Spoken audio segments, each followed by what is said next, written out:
Bien, buenos días, queridos estudiantes. En el día de hoy vamos a darle continuidad a la asignatura de bioseguridad y vamos hoy a empezar con la unidad número 3, que se trata sobre aislamiento hospitalario. En esta unidad vamos a estar viendo los principales, los principios generales del aislamiento, lo que es riesgo hospitalario también dentro de la unidad y qué es lo que es el aislamiento como tal en el paciente hospitalario o en un paciente que haya contraído alguna enfermedad. Como introducción, el concepto de aislamiento para personas con enfermedades contagiosas se ha practicado desde la antigüedad, como se ve en la Biblia con la descripción de las comunidades en que se aislaba a los leprosos, aunque en la actualidad sabemos que la lepra no es contagiosa. En los tiempos bíblicos se incluían otros grupos de enfermedades de la piel que se consideraban de riesgo para la comunidad. Los hospitales inician un proceso sencillo de aislamiento individual o grupal para las enfermedades transmisibles desde el año 1889 y hacia el cambio del siglo los hospitales generales utilizaban aislamiento con los pacientes de enfermedades transmisibles usando cuartos individuales con utensilios separados y desinfectantes. Ya en el comienzo del siglo XX, Charles Chaplin del Providence City Hospital utilizó habitaciones individuales para el aislamiento de pacientes con enfermedades transmisibles. A medida que se ha ido pasando los años, se ha ido modernizando la parte de la epidemiología moderna y ha evaluado sobre todo lo que es el aislamiento individual de los pacientes. Antes se hacían, como ustedes ven, ahí en el año 1889 se hacían individual o grupal. Ya hoy en día se trata de hacerlo de otra manera. ¿Qué es el aislamiento? Importante. Separación de un individuo que padece una enfermedad transmisible del resto de las personas. Es la separación de un individuo que padece una enfermedad transmisible del resto de las personas, exceptuando a los trabajadores sanitarios. ¿Por qué se dice exceptuando a los trabajadores sanitarios? Porque son ellos los que van a darle tratamiento, a hacer el manejo con estos pacientes. Pero sí, del resto de las personas se aíslan totalmente. Los diferentes tipos de aislamiento se utilizan como medida para evitar la transmisión de enfermedades infecciosas. Ahora bien, en los aislamientos, por ejemplo, en esta situación que está hoy en día en los hospitales, el aislamiento no es de que permanezca el personal de sanitario o de salud, por ejemplo, los médicos, las enfermeras, las 24 horas del día ahí adentro. Lo van rotando por horas y entran una X de tiempo. ¿Para qué? Para no exponerlo directamente al virus por mucho tiempo. ¿Entiendes? Entonces se entran una hora, por cada hora van entrando así, cumplen su tratamiento, hacen su examen físico al paciente, toman las medidas que vayan a tomar ahí, escriben en la historia clínica y de ahí se retiran, se hacen todas las medidas de bioseguridad y dentro de un X tiempo, un horario, vuelve a entrar el otro médico y así sucesivamente como se hacen las actividades. Ahora, la finalidad de estos aislamientos es la disminución del riesgo de infección para el paciente, el personal sanitario y los visitantes mediante la interrupción de la cadena de transmisión, disminución de la incidencia de infecciones nosocomiales, prevención y control de brotes, poder prestar una alta calidad de atención como tal. La transmisión de infección en un hospital requiere de 4 elementos básicos, muy importantes los 4 elementos estos para la transmisión de infección en un hospital. Uno va a ser la fuente de infección, que puede ser endógena y exógena, o sea que puede ser interna o puede ser externa la fuente de infección. Un microorganismo infectante, por supuesto, tiene que ver el agente causal de la enfermedad como tal. Una vía de transmisión efectiva, que puede ser a través de un vehículo, dígase un vehículo animado o inanimado, el agua, el aire. Si se recuerdan, cuando hablábamos en epidemiología, de la cadena epidemiológica, acerca de la vía de transmisión, cómo podía ser directa o indirecta, que puede ser a través de objetos animados o inanimados, ¿verdad? A través de un medicamento por medio de un vector mediante sangre y otros fluidos corporales cuando hay transferencia de microorganismos como tal. Un hospedero susceptible, que es aquel que no ha desarrollado inmunidad activa o pasiva frente a un microorganismo infectante. Cuando hablamos de un hospedero susceptible, igualmente, en la cadena epidemiológica veíamos nosotros la historia natural de la enfermedad. ¿Se recuerdan? Y cuando hablábamos de la historia natural de la enfermedad, tenía tres aspectos muy importantes: el periodo prepatogénico, el periodo patogénico y el periodo postpatogénico. En el periodo prepatogénico veíamos implícito lo que era la cadena epidemiológica, con todos los elementos básicos de la cadena epidemiológica, y veíamos, si se recuerdan, cómo el agente causal penetraba, o sea, el agente causal en este caso sería el virus, penetraba dentro del huésped susceptible y en dependencia de la inmunidad que tuviera el paciente o la resistencia que tuviera el huésped susceptible, ocurría una interacción entre el virus o el microorganismo o el agente causal, igualmente dicho, contra el huésped susceptible, y si se producía esa interacción, entonces decíamos que se estaba produciendo la enfermedad como tal. Si deben de estar recordando ustedes cuando hablamos de esos elementos en aquel momento en el tercer semestre.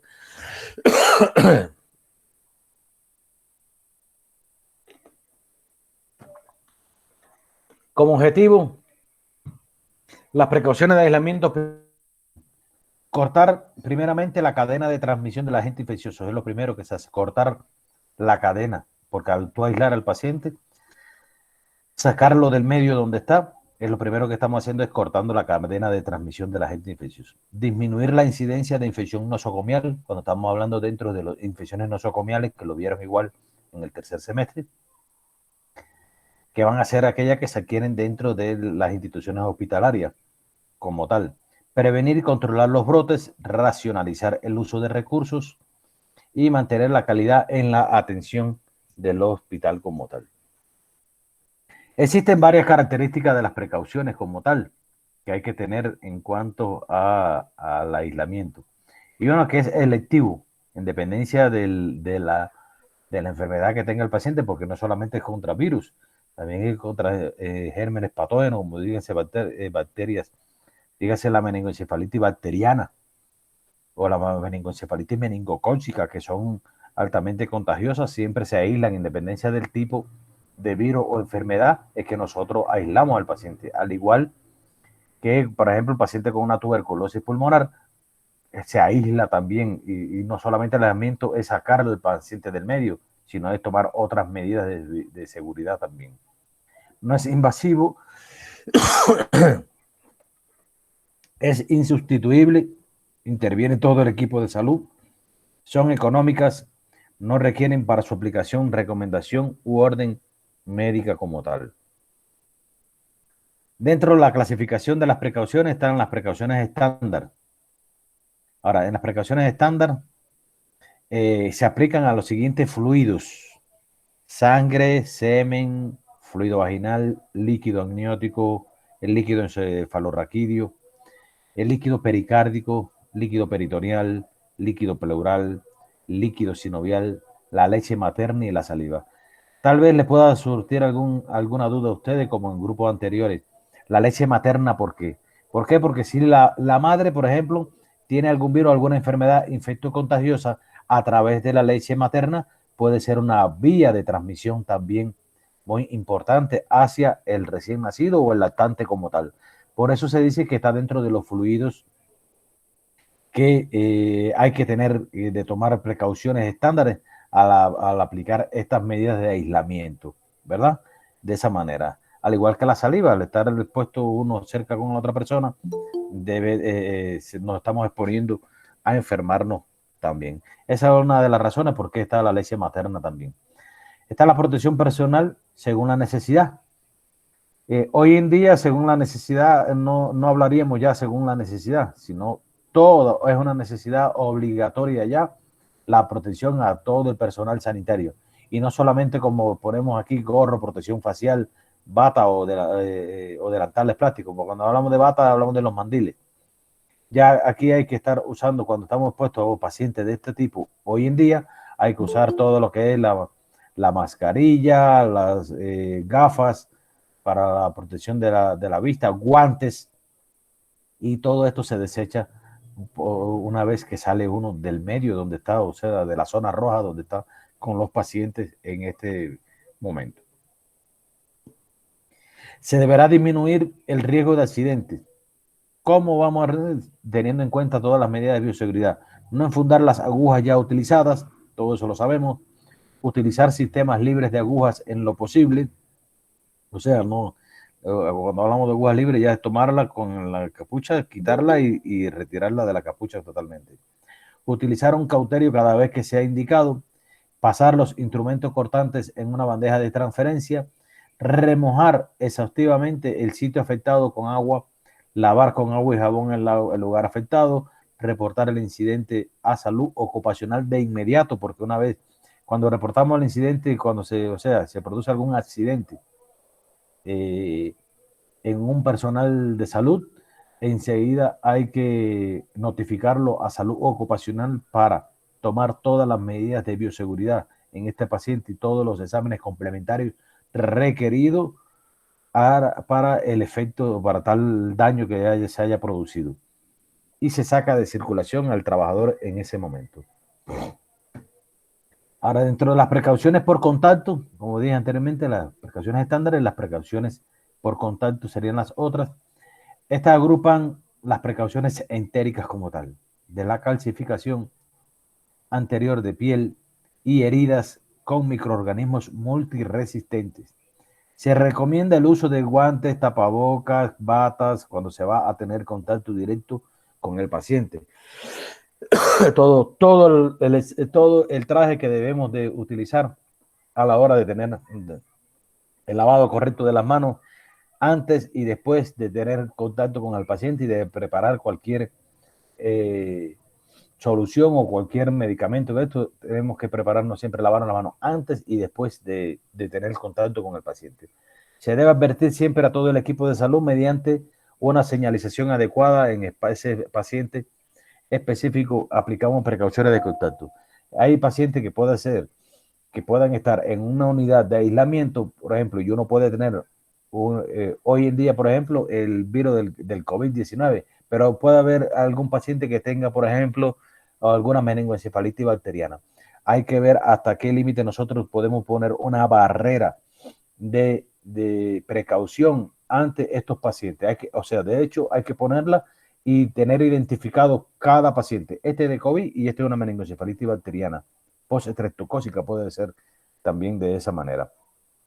Se debe instruir al paciente y dar a conocer a la familia o visitante los objetivos de las precauciones que aplicamos en el paciente a fin de lograr la colaboración de ellos en el juicioso seguimiento de las medidas adoptadas. Siempre hay que aplicarle al paciente, tanto al médico como a la enfermera o al personal de salud, al paciente y a sus familiares de la situación en que se encuentra. Usted tiene una enfermedad que es altamente contagiosa o que se contagia por esto, y tenemos que tener conocimiento de la enfermedad.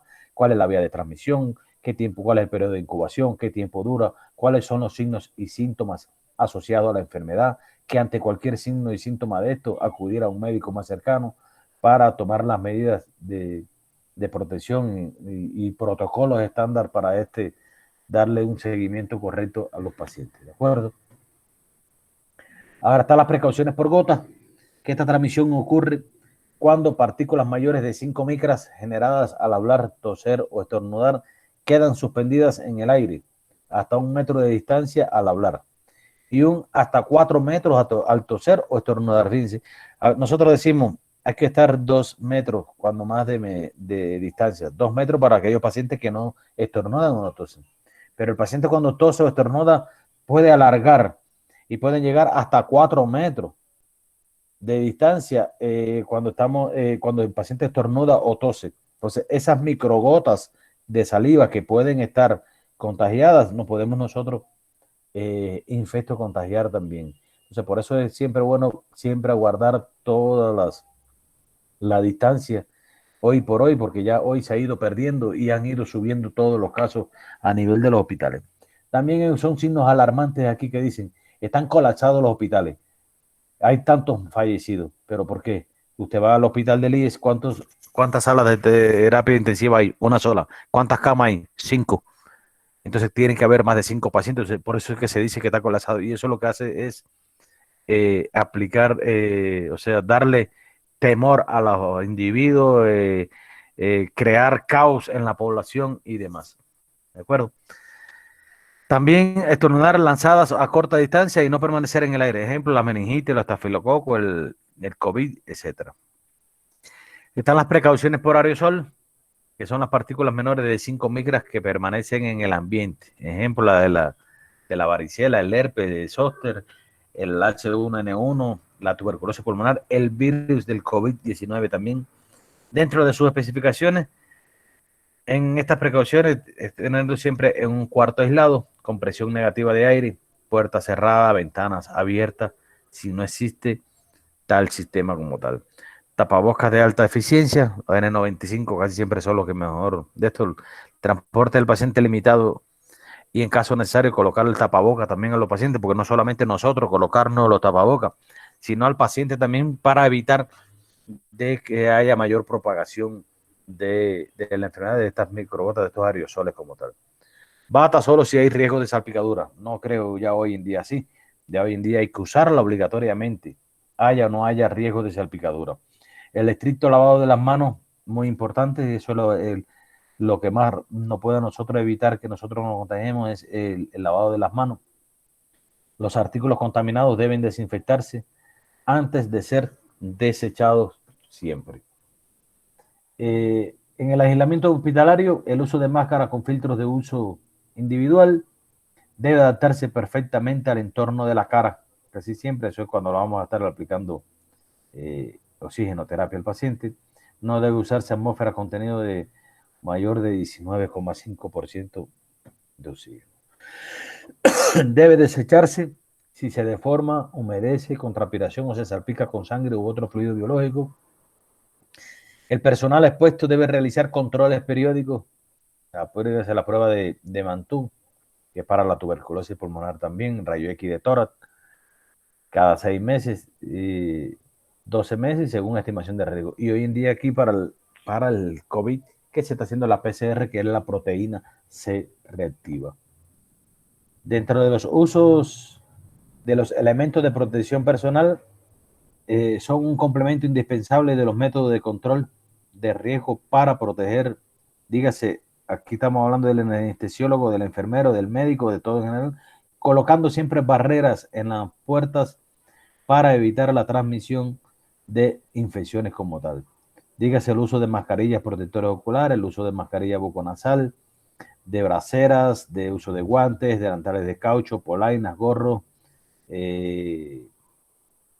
etcétera, etcétera. Todo lo que sabemos que tenemos que usar nosotros, como vemos ahí en la vestimenta del trabajador de la salud. Las normas de bioseguridad, por ejemplo, aquí hablamos del área de cirugía, pero había que verla desde el punto de vista general en un hospital. Todos sabemos y no lo voy a dar seguido, o sea, no les voy a atiborrar a ustedes de leerle cada una. Todos sabemos cuáles son las normas de bioseguridad que debemos de tener a nivel de los hospitales y en las diferentes salas, dígase en los quirófanos, laboratorios, en las salas de cirugía, salas de medicina, etcétera. El procedimiento correcto de lavado de las manos. Todos sabemos cómo lavarnos las manos, cuáles son los 11 pasos correctos para el lavado de las manos. Muy importante para evitar el contagio nosotros de la enfermedad. Y existen también protocolos de actuación cuando el paciente ingresa a un hospital como tal. Y esto va a estar en dependencia del tipo de infección que tenga. Si es una meningoencefalitis bacteriana, postestreptocócica, si es otro tipo de enfermedad que pueda ser infectocontagiosa o que podamos nosotros infectarnos de forma inmediata. Y hoy, por ejemplo, una gripe porcina, el virus de la influenza o que tenemos hoy, que es el virus del COVID-19, lo primero que hay que hacer dentro de los protocolos es una habitación aislada del paciente, una habitación individual y que sea aislada. del paciente con todas las condiciones necesarias para este. Y lo primero que hay que hacer es evitar las visitas, prohibidas las visitas de todos los tipos de familiares y amigos. Nadie puede entrar a la habitación del paciente, excepto el personal de la salud que va a atenderlo nada más, y con todas las medidas de precaución. ¿Por qué? Porque el virus puede permanecer no solamente 2 horas, puede permanecer 5, 7 horas, hasta 7 horas, fíjense, puede estar apareciendo. Y no porque lo diga esa diapositiva, sino porque es lo que se ha ido ya averiguando y estudiando e investigando acerca de este virus, que todos los días salen cosas nuevas del virus. Y también el uso correcto de todas las medidas de bioseguridad de nosotros, el uso de las batas, mascarilla, guantes, etc. Tener siempre un cubo especial donde se deben de arrojar todo lo que se toque. Si yo toco algo de ahí, yo lo debo de eliminar ahí. Y eso se sella y es lo que se traslada a los depósitos de bioseguridad, y de ahí entonces son los que se llevan y se trasladan al destino final. Así, de esa manera, es lo que queríamos compartir con ustedes en el día de hoy, en el día de hoy sobre bioseguridad. ¿Alguna duda, algo que quieran ustedes comentarnos acerca de la clase del día de hoy? Bueno, estamos actualizándole la plataforma a ustedes, y en esta, ya en la plataforma al menos sí ya tienen las dos, esta conferencia y otra más que vamos, que están viendo ustedes ahí, de la que vieron ustedes hoy.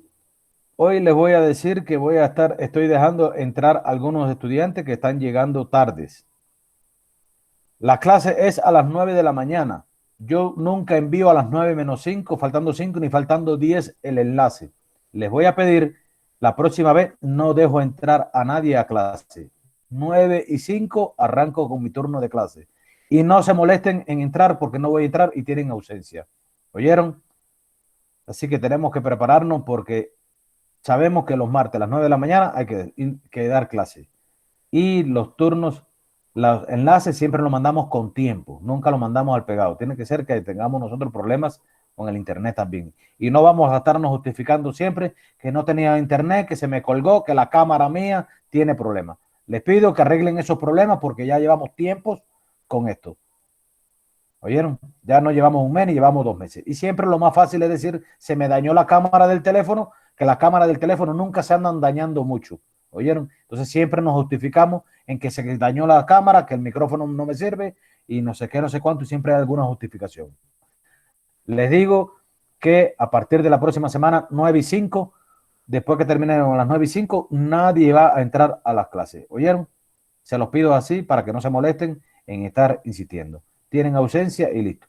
Aquí faltan todavía varios estudiantes por incorporarse en el día de hoy. O sea, las clases son los días miércoles, 9 de la mañana, disculpen. Miércoles, 9 de la mañana es la hora de entrar a la clase. Yo espero hasta las 9 y 5. De ahí en adelante, no, porque una vez que uno empieza a sonar y yo no estoy viendo quién me está timbrando para entrar al aula. Y entonces es pérdida de tiempo, y todo esto que yo estoy diciéndole ahorita a ustedes, los estamos grabando. ¿Entiendes? Son cosas que se están grabando, que todas las autoridades nos la están viendo. Entonces vamos a pedirle disciplina a todos los estudiantes. Al igual que nosotros tratamos de tener la mayor disciplina y el respeto hacia ustedes, que ustedes nos lo tengan a nosotros. Entonces, si no tienen ninguna duda, vamos a orientarle. Ustedes van a ser, los equipos de trabajo de ustedes son, o sea, los grupos. Leti, ¿cuántos grupos son los que tienen ustedes en total? Somos 7 grupos, Doc. ¿7 grupos de cuánto? De 5 la mayoría, un grupo está de 3 y el otro grupo está de 6 personas. Ajá. Entonces, vamos a hacer, les voy a anoten por ahí, porque anoten las tareas que les voy a estar dando. ¿De acuerdo?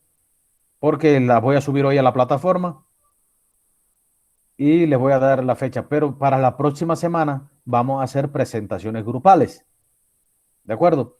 Entonces, la primera tarea va a estar relacionada sobre los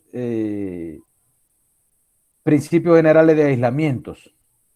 Principios generales de aislamientos. Están anotando, ¿verdad? Porque no veo a nadie que tiene la cámara encendida. Después, cuando ustedes digan, yo tengo nada más, ¿por qué tengo 80% de asistencia? ¿Por qué tengo 85% de asistencia? ¿O por qué tengo 70% de asistencia? Porque tú nunca encendiste tu cámara en las clases. ¿Oyeron? De aquí en adelante es así. Ustedes verán que algunos tienen 80, otros tienen 85, algunos tienen 90% de asistencia. Para este otro semestre, bimestre, ustedes verán que van a tener 70, algunos no le va a dar el tiempo y demás. Porque ustedes nunca les gusta encender las cámaras. Entonces no sabemos si ustedes están copiando o no están copiando. Ahora, la tarea número 1 van a ser principios generales de aislamientos. Aquí vamos a estar viendo los tipos de aislamientos y su práctica. Tipos de aislamiento y su práctica.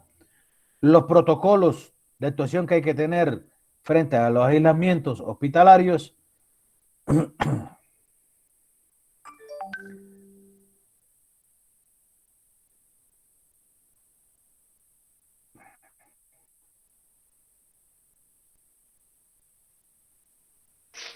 Los Doctor, aspectos los protocolos de qué dijo?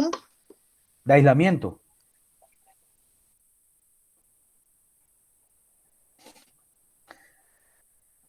Los aspectos que contemplan el protocolo de aislamiento. O sea, los protocolos, o sea, ahí, tipo de aislamiento y su práctica y los aspectos que contemplan el protocolo de aislamiento.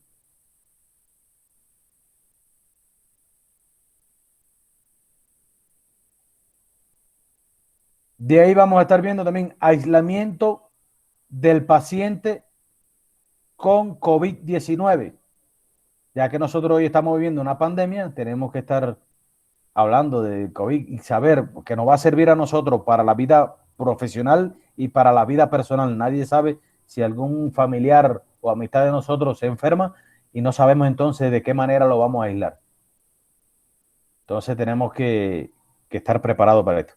Aislamiento del paciente con COVID-19, o sea, todas las medidas de aislamiento que se deben de tomar frente a un paciente con COVID-19, ya sea hospitalario y domiciliario.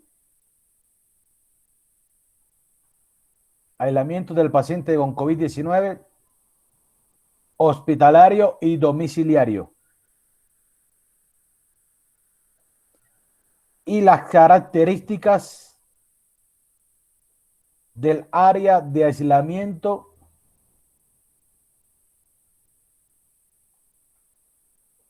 para el paciente con COVID-19.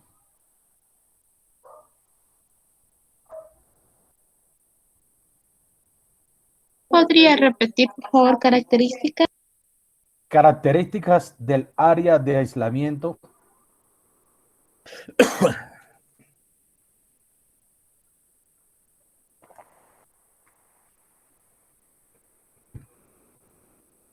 del área de aislamiento para el paciente con COVID.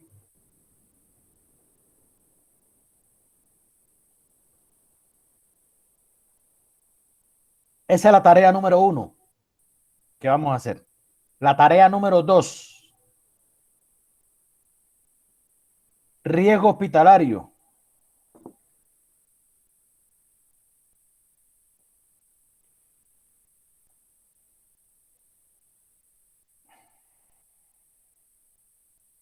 De ahí vamos a estar viendo los factores de riesgo hospitalarios, las medidas de prevención de riesgo hospitalario,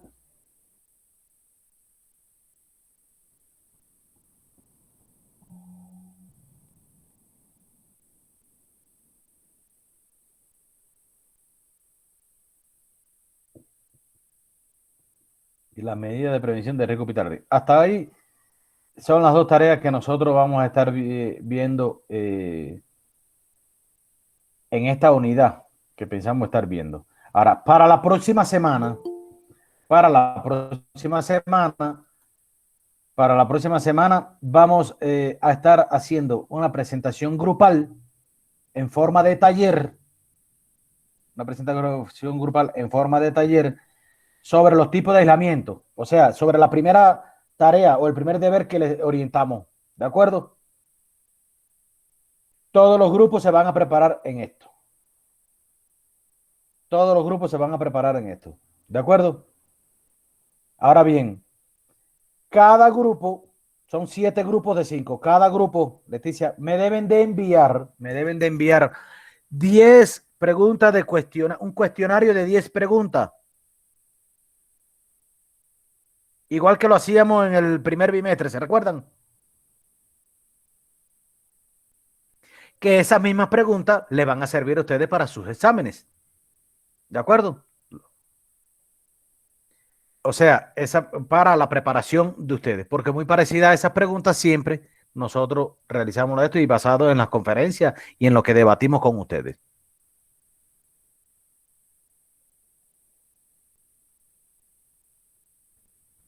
¿Listo, chicos? ¿Alguna duda? A ver, ¿tienen alguna duda? Yo, doctor, buenos días. Dígame, Carla. La presentación grupal que dice que es en forma de taller, ¿debemos hacer las preguntas ahí en clase o debemos presentar nuestras diapositivas como siempre? Ustedes van a presentar las diapositivas como siempre y vamos a estar haciendo preguntas. Vamos a hacer una exposición grupal, todos los grupos. Nosotros el horario de clase son 2 horas la que tenemos que participar, ¿verdad? Es desde las 9 hasta las 11. Cuando damos las conferencias normales, tal vez estemos 1 hora, pero cuando vemos presentación grupal, podemos estar un poco más de tiempo. ¿Se recuerden? ¿Entienden? Entonces, puede ser que veamos los 7 grupos, puede ser que veamos 3 grupos nada más, y el resto de los grupos a los que le hagamos sean preguntas y respuestas que ustedes mismos le van a hacer y se van a estar evaluando. Y yo voy a abundar, le voy a corregir las dificultades que tengan o aclarar alguna duda. De tal manera de buscar mayor interrelación entre ustedes y mayor preparación entre los estudiantes. ¿De acuerdo? Y todo el mundo tiene que prepararse. Tal vez yo diga, va a presentarme el equipo número 1 y va a presentarme el equipo número 7. Hoy, el resto de los equipos le vamos a hacer algunas preguntas a algunos estudiantes. Ustedes normalmente deben de tener 4 evaluaciones. Una que es el examen parcial y 2 que es el examen bimestral.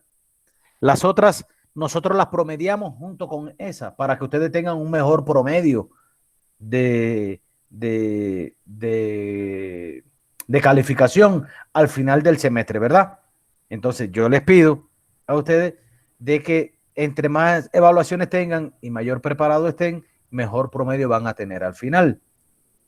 ¿De acuerdo? Entonces, ustedes vamos a tratar de hacer, estas son 2 evaluaciones que son las que le tocan por unidades, pero aparte de esa unidad, ustedes van a recibir algunas preguntas de extracurriculares de aquí de las propias clases que nosotros estemos dando. O en cualquier momento nosotros vamos a estar haciendo evaluaciones aleatorias con ustedes. ¿De acuerdo? ¿Alguna duda con esto? ¿Cómo vamos a hacer la forma? Vuelvo y repito, los estudiantes es a las 9 de la mañana la hora de entrar a las clases. 9 de la mañana. A esta hora todavía habían estudiantes que estaban pidiendo permiso para entrar. Ya eso no es horario. Y lo siento, revisen sus internet, revisen y prepárense con tiempo porque tienen tiempo para prepararse. Entonces, no, que se me colgó el teléfono, no, que no tengo cámara. Y vuelvo y repito, no doy asistencia a los que no encienden la cámara ni una sola vez en toda la clase. ¿Oyeron? Así que a buen entendedor con pocas palabras basta. Entonces, chicos, esperemos vernos la próxima semana, el miércoles, con la presentación. Los grupos, ustedes tienen formados los grupos. Les recuerdo que deben de enviarme los cuestionarios en el transcurso de esta semana. No lo dejen para el mismo día miércoles. ¿De acuerdo? Es en el transcurso de la semana que ustedes lo hagan y me lo envían por el WhatsApp interno, a mi WhatsApp interno. ¿Oyeron? Me lo envían a mi WhatsApp. ¿Alguna duda? ¿Algo que quieran aclarar ustedes, chicos y chicas? A ver. ¿Tienen alguna duda? ¿No tienen nada? Polet, te veo calladita ahí. ¿Eh? No, Doc, no tengo ninguna duda. Ya. ¿Alguien más? ¿Nadie más tiene duda? Bueno, chicos, entonces darle las gracias a todos y nos vamos a estar viendo la próxima semana en la presentación grupal, ¿de acuerdo? Entre todos los grupos. Les pido una vez más el cuestionario mandarlo en tiempo y forma, no el mismo día de la presentación. ¿Les parece? ¿Cómo vamos a hacer los sistemas de evaluación y demás, verdad? Entonces, muchas gracias y nos estamos viendo la próxima semana. Gracias, tengan un feliz día a todos.